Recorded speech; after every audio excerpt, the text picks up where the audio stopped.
بسم اللہ الرحمن الرحیم۔ السلام علیکم، ہیلو ایوری ون، کیسے ہیں آپ سب؟ آئی ہوپ آپ سب ٹھیک ٹھاک ہوں گے۔ میں بھی اللہ کا شکر ہے ٹھیک ہوں۔ اور آج کا ہمارا جو ٹاپک ہے وہ ہے کیٹس کے ہیئر سے related hair fall solution, reasons and treatment. تو جس طرح انسانوں کے بال گرتے ہیں لیکن ان کی تعداد جو ہے وہ ایک لمٹ میں ہوتی ہے، اور لمٹ میں ہو تو وہ ٹھیک ہوتی ہے، اور اگر زیادہ بال گریں تو وہ پھر پریشانی کی بات ہوتی ہے۔ تو اسی طرح کیٹس میں بھی ہیئر فال ہوتا ہے، وہ ڈیلی بیسس پہ بھی ہوتا ہے اور سیزنل ہیئر فال بھی ہوتا ہے۔ اور سیزنل ہیئر فال جو ہے کیٹس کا وہ مارچ اور اپریل کہ جب موسم چینج ہوتا ہے، کہ گرمی سٹارٹ ہوتی ہے تب ان کا ہیئر فال ہوتا ہے، اور جب پھر سردی سٹارٹ ہوتی ہے تب ان کا ہیئر فال ہوتا ہے۔ اور سیزنل ہیئر فال جو ہے وہ مارچ اور اپریل اور ستمبر اور اکتوبر کے مہینے میں ہوتا ہے۔ تو جس طرح ایک درخت جو ہے اس کا بھی seasonal hair fall seasonal shedding اس کی ہوتی ہے، تو اس کے پتے گر کے نئے پتے آتے ہیں، تو بالکل اسی طرح کیٹس کے بھی جو ڈیڈ ہیئرز ہوتے ہیں اور اس کے بال جو ہوتے ہیں جو تھن ہوتے ہیں، ویک ہوتے ہیں، وہ گر جاتے ہیں، تو ان کی جگہ نئے اسٹرانگ ہیئرز آتے ہیں۔ تو وہ اگر ایسے سیزنل اور ڈیلی بیسس پہ جو ہیئر فال ہوتا ہے وہ ٹھیک ہے، لیکن اگر کوئی اور وجہ ہو تو پھر اس کے لیے ہمیں ڈاکٹر سے اپوائنٹمنٹ لے کے چیک اپ کروانا چاہیے۔ اور ہیئر فال جو ہوتا ہے اس کی ریزنز کیا ہیں اور پھر ہم ان کو کیسے کم کر سکتے ہیں۔ تو جیسا کہ موسٹلی لوگوں نے کیٹس رکھی ہوئی ہوتی ہیں تو وہ بہت پریشان ہوتے ہیں کہ ان کے جو ہے وہ ہیئر فال ہوتا ہے، جگہ جگہ پہ بال ہوتے ہیں۔ جیسے کہ اب ہم نے بھی کیٹس رکھی ہوئی ہیں تو کیٹس کا جو ہیئرز ہیں وہ صوفوں پہ، بیڈ شیٹس پہ، کپڑوں پہ، تو وہ بال جو ہیں وہ ہوتے ہیں۔ تو خیر اتنے تو نہیں ہوتے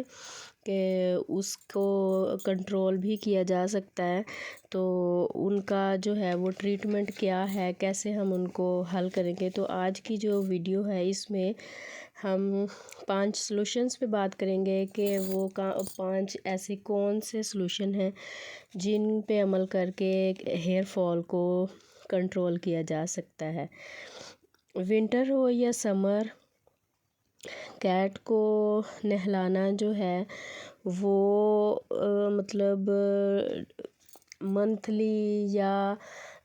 جیسے اگر کوئی مسئلہ ہے کیٹ کے ساتھ، اس کو کوئی اسکن ڈیزیز ہے تو اس کو ہم باتھ دے سکتے ہیں، لیکن اگر کوئی بھی ایشو نہیں ہے،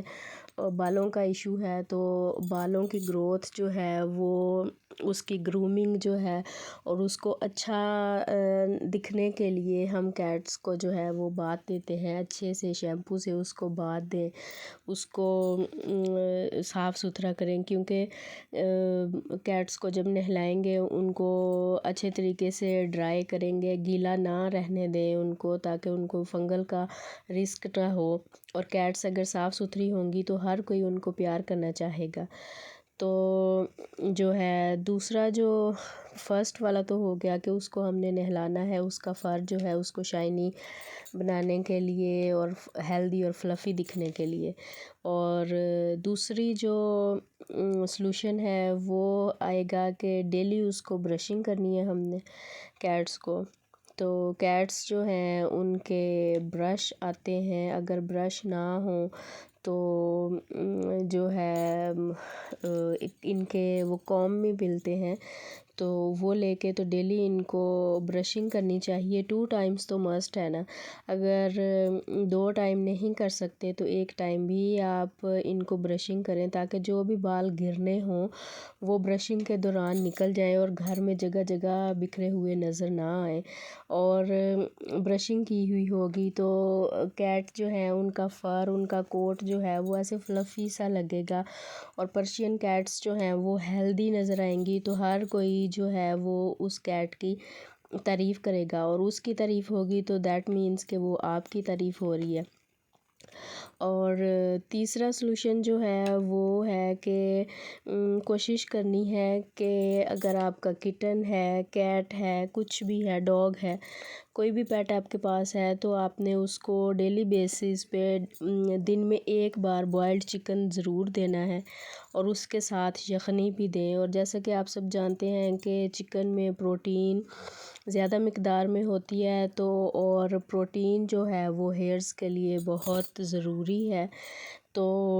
یخنی اور بوائلڈ چکن دن میں ایک بار ضرور دیں۔ اور جیسے آج کل گرمی کا سیزن چل رہا ہے، تو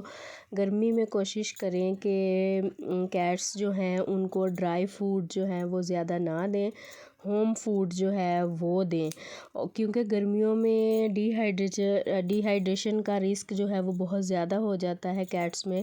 ڈرائی فوڈ کیٹس جو کھاتی ہیں تو وہ واٹر انٹیک جو ہے وہ اتنا نہیں کرتی کیٹس، جس وجہ سے ان کو کڈنیز ایشوز ہو سکتے ہیں، اور ڈرائی فوڈ کے بہت سارے اور بھی نقصانات ہیں، اور اس وجہ سے کیٹ کو ہیلتھ ایشوز ہو سکتے ہیں اور اس کی جان کو بھی خطرہ ہو سکتا ہے۔ تو زیادہ سے زیادہ کوشش کرنی چاہیے کہ ہوم میڈ فوڈ جو ہے وہ کیٹس کو پرووائڈ کرنا چاہیے۔ میں نے اپنے چینل پہ ہوم میڈ فوڈ کی ریسیپیز جو ہیں وہ ڈالی ہوئی ہیں، تو میں لنک ان کا ڈسکرپشن میں ڈال دوں گی، آپ وہ بھی دیکھ سکتے ہیں۔ تو نیکسٹ جو سلوشن ہے ہمارے پاس، وہ کچھ سپلیمنٹس ہوتے ہیں ہیئر فال کے لیے، وہ یوز کروانے چاہیے کیٹس کو، جیسے کہ فش آئل ہوتا ہے، اور بھی میڈیسنز ہوتی ہیں، وہ آپ اپنے ڈاکٹر سے پوچھ سکتے ہیں تاکہ یہ پرابلم جو ہے وہ کم سے کم ہو۔ گرمی ہو یا سردی دونوں میں بال گرتے ہیں کیٹس کے۔ گرمی میں بال جو ہیں وہ ایسے تھن ہو جاتے ہیں، تو جب وہ گرتے ہیں اور پھر فین وغیرہ بھی چل رہے ہوتے ہیں تو پھر وہ ادھر ادھر اڑ رہے ہوتے ہیں، اور کبھی وہ کھانوں میں گر رہے ہوتے ہیں، کبھی کپڑوں پہ لگ رہے ہیں، فیس پہ لگ رہے ہیں۔ لیکن جو نیو بال آتے ہیں وہ تھک ہوتے ہیں، اسٹرانگ ہوتے ہیں، تو اس لیے پریشان نہیں ہونا چاہیے۔ And last but not the least, آخری بات، جو ویڈیو دیکھ رہے ہیں وہ کہیں گے کہ ہم تو یہ سب کچھ کرتے ہیں پھر بھی ہیئر فال ہو رہا ہے، اس کی کیا وجہ ہے؟ اگر ایسا ہے تو آپ نے پھر امیڈیٹلی اپنے ڈاکٹر کو چیک اپ کروانا ہے، اور یہ کنفرم کرنا ہے کہ یہ سب سلوشن، یہ سب کچھ آپ کر رہے ہیں تو پھر کیٹ کا ہیئر فال جو ہے وہ کیوں ہو رہا ہے، اور اگر ہو رہا ہے تو کہیں آپ کی کیٹ کو کوئی اسکن ڈیزیز تو نہیں ہے۔ اگر اسکن ایشو ہے تو پھر اس کا ٹریٹمنٹ ضروری ہے، بیکاز قدرتی نیچرلی ہیئر فال جو ہے وہ تو ہوتا ہی ہے۔ جیسا کہ کوئی بھی درخت ہے تو اس کے پتے جو ہیں وہ گر جائیں گے اور پھر نئے پتے آئیں گے، تو اس پہ پریشانی کی کوئی بات نہیں ہے، بلکہ وہ ایک جو نئے پتے آتے ہیں وہ ہیلدی اور پہلے سے زیادہ اچھے ہوتے ہیں۔ تو اسی طرح نیچرلی جو ان کے بال گرتے ہیں، تو وہ جو بال گر جائیں گے وہ کمزور بال ہوتے ہیں جو گر جاتے ہیں، تو نیا جو فر آئے گا، نیا ان کا کوٹ ہوگا، تو وہ اس سے ہیلدی بھی دکھیں گی اور بہت اچھی لگیں گی، اور وہ بال بھی مضبوط ہوں گے، تو اس میں پریشانی کی بات نہیں ہے۔ لیکن اگر کوئی اسکن ڈیزیز ہے، کوئی فنگل انفیکشن ہے، تو پھر اس کا ٹریٹمنٹ جو ہے وہ ضروری ہے۔ سو آئی ہوپ آپ کو میری آج کی ویڈیو کی سمجھ آئی ہوگی، ویڈیو اچھی لگی ہوگی۔ ویڈیو اچھی لگے تو ویڈیو کو زیادہ سے زیادہ لائک، شیئر اور میرے چینل کو سبسکرائب کرنا مت بھولیے گا۔ مجھے دیجیے اجازت، اپنا ڈھیر سارا خیال رکھیے گا۔ اللہ حافظ۔